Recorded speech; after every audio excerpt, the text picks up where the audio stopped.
तो चलिए शुरू करते हैं। Hey guys, welcome to my channel. मैं हूं आपका दोस्त विकास और आज के इस टॉपिक पे आज के एपिसोड नहीं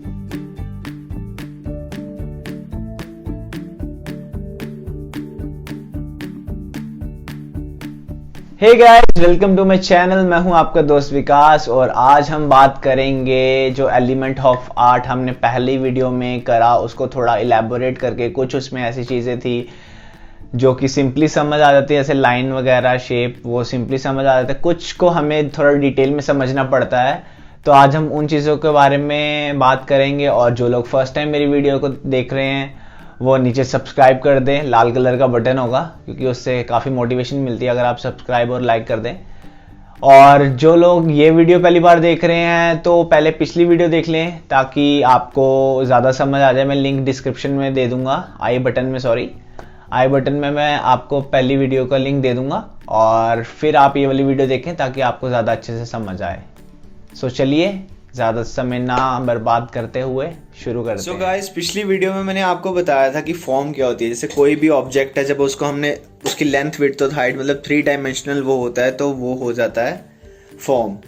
और रियल लाइफ में फॉर्म को हम चारों तरफ से फील कर सकते हैं। जैसे ये मैं एग्जांपल ले रहा हूँ अपने पिगी बैंक की। इसके हम चारों तरफ घूम सकते हैं, हमें इसके आसपास की स्पेस का पता चलता है। बट जब हम ड्राइंग करते हैं किस चीज़ में, यहाँ पे हम फॉर्म दिखा रहे हैं। जैसे इस ड्राइंग की एग्जांपल फिर से लेता हूँ मैं। ये एक बर्तन की फॉर्म मैंने दिखाई है, बट इसके आसपास हम घूम नहीं सकते एक्चुअल में। बट वो फील एक आती है कि इसके आसपास जो है एक स्पेस है। ये पर्सपेक्टिव में है, कुछ इसमें एलिमेंट्स ऐसे डाले हुए हैं, शेडिंग वगैरह। वो क्या चीज़ है जिसकी वजह से इसमें एक स्पेस का इफेक्ट आ रहा है।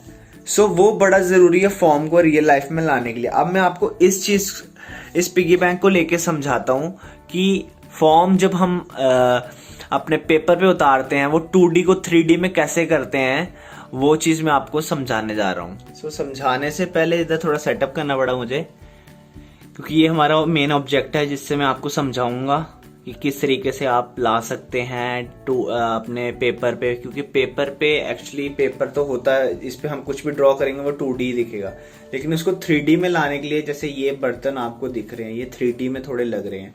ये किस वजह से है? क्योंकि इसमें थोड़ा पर्सपेक्टिव है, कुछ शेडिंग जिस तरीके से करी है, शेडोज हैं, वो चीज़ मैं आपको समझाऊंगा अभी यहाँ पे। मैंने सेटअप कर लिया, ये वॉल मैंने खड़ी कर लिया यहाँ पे, ग्रेट वॉल ऑफ चाइना। मैं आपको समझाऊंगा ये मैंने क्यों किया है। अब नेक्स्ट क्लिप में मिलते हैं। सेटअप यहाँ पे मैंने रेडी कर दिया है और यहाँ से मैंने अपने आईपैड की फ्लैश ऑन कर ली है और ये अपने कैमरा के साथ जुगाड़ करके यहाँ पे रख दिया इसको स्टैंड बना के।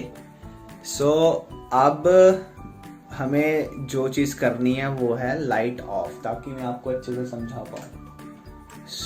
लाइट ऑफ कर दी है। अब आप इस इमेज की तरफ गौर कीजिए। अब मैं यहाँ से ये फोटो ले लूँगा और आपको बताऊँगा कि मैं आपको क्या बताना चाहता था। इतना सारा एक्सपेरिमेंट करने के बाद क्या इस चीज़ का फन है, मैं क्यों ये सब सेटअप किया और क्या मैं इस चीज़ से बताना चाहता करते हैं। पहले मैं अपनी वो फोटोग्राफ जो मैंने क्लिक करी है वहाँ से वो ऐड कर लेता हूँ। ये थी वो फोटोग्राफ, इसको मैं ऐड कर लेता हूँ और अब आपको समझाता हूँ बेसिकली मैंने ये इतना सब कुछ क्यों किया। ये जो मैंने वॉल क्रिएट करी है यहाँ पे, ये इसलिए क्रिएट करी है कि जो यहाँ से फ्लैश लाइट आ रही है इस तरफ से, आईपैड से जो मैंने फ्लैश ऑन करी थी, वो यहाँ से टकरा के इस पर रिफ्लेक्ट बैक होगी यहाँ पे, ठीक है। बेसिकली मुद्दा क्या था समझाने का कि फॉर्म कैसे क्रिएट होती है। फॉर्म जो हम 2D जब हम पेपर पे बनाते हैं वो 2D होता है, तो उसको 3D में कैसे हम फील करवाते हैं कि वो चीज़ 3D है। उसमें बेसिकली फर्स्ट जो चीज़ है वो सबसे ज़रूरी है। हर एक चीज़ में आप कुछ भी ड्रॉ करते हैं एक उस पर हाईलाइट होती है।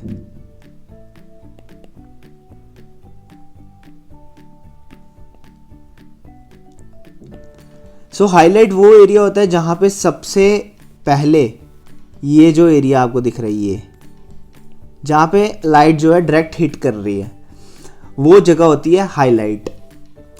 उसके बाद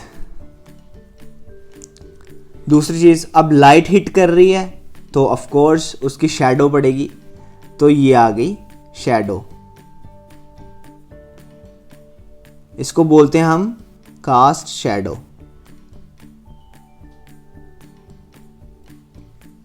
सो कास्ट शैडो क्या होगी? जो शैडो किसी ऑब्जेक्ट की बन रही है लाइट गिरने पर, उसको कास्ट शैडो बोलते हैं।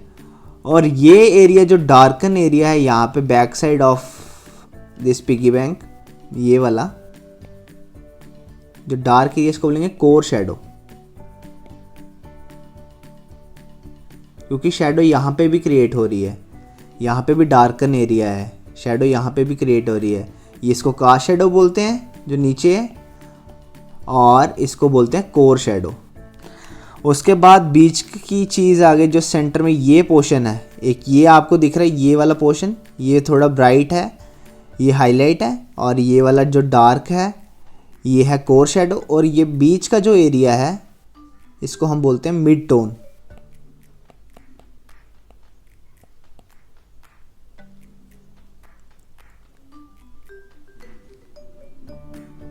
Highlight, mid tone, cast shadow, core shadow, और मैं कुछ भूल तो नहीं रहा?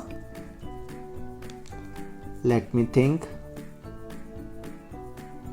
जो चीज़ मैं भूल रहा था, सबसे इम्पोर्टेंट चीज़, ये दीवार जिसके लिए खड़ी करी थी मैंने, ये जो लाइट रिफ्लेक्ट करके वापस जाएगी यहाँ से, और ये यहाँ पे एक और हाईलाइट सी क्रिएट हो रही है, इसको बोलते हैं हम रिफ्लेक्टिव हाईलाइट।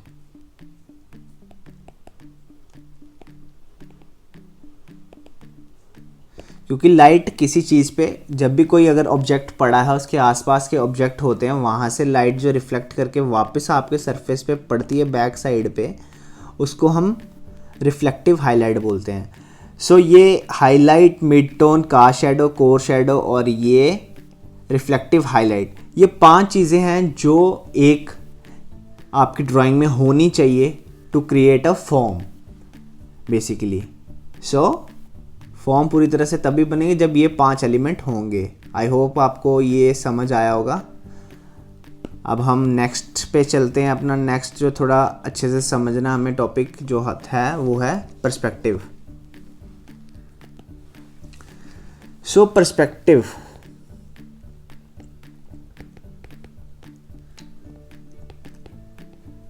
पर्सपेक्टिव मैंने आपको बताया था कि जैसे एक ट्रेन की पटरी है तो स्टार्टिंग में वो चौड़ी दिखती है और लास्ट में जाते जाते नैरो होते जाती है।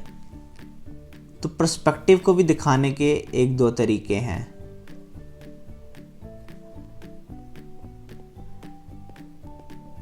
सो पर्सपेक्टिव हम कैसे देख सकते हैं? अगर हमें एक पीस ऑफ पेपर, जैसे ये पीस ऑफ पेपर है, इस पे हमें पर्सपेक्टिव दिखाना है, तो एक तरीका तो ये हो गया जिसमें हम ऑब्जेक्ट का साइज़ छोटा कर देते हैं और पास वाले ऑब्जेक्ट का साइज़ बड़ा कर देते हैं। इससे हमें पर्सपेक्टिव की फील आती है कि ये जो ऑब्जेक्ट है ये पास है और ये वाला जो है वो दूर है। ठीक है, छोटी चीज़, कोई भी चीज़ हम दूर से देखेंगे, इंसान को भी दूर कोई खड़ा इंसान होगा वो हमें छोटा दिखेगा और पास वाला जो है बड़ा दिखेगा। एक तो ये हो गई प्लेस, एक हो गई साइज़। साइज से डिटरमाइन करते हैं हम कि पर्सपेक्टिव को, छोटा साइज बड़ा साइज। दूसरा आ गया प्लेसमेंट ऑन पेपर। कुछ भी आप प्लेस कर रहे हैं पेपर पे, सेम इसी वाले ये जो मैंने बनाया इसी से मैं बता देता हूँ आपको। अगर कोई ऑब्जेक्ट पास है उसको हम हमेशा पेपर के आगे वाली साइड बनाएंगे, और अगर कोई ऑब्जेक्ट दूर है तो उसको हम पीछे बनाएंगे। तो प्लेसमेंट ऑफ पेपर एक सेकंड इम्पॉर्टेंट पॉइंट है पर्सपेक्टिव दिखाने के लिए। सो ये 2 जो हैं ये इम्पॉर्टेंट चीज़ें हैं पर्सपेक्टिव दिखाने के लिए। सो आई होप आपको समझ आया होगा जितना मैंने आपको समझाने की कोशिश करी है। और अगर आपको समझ आया है और आपको वीडियो पसंद आई है तो प्लीज़ लाइक बटन क्लिक करें और सब्सक्राइब कर दें जिन्होंने अभी तक सब्सक्राइब नहीं किया। और इसी के साथ वीडियो एंड करते हैं। बाय बाय, टेक केयर और कीप ड्राइंग।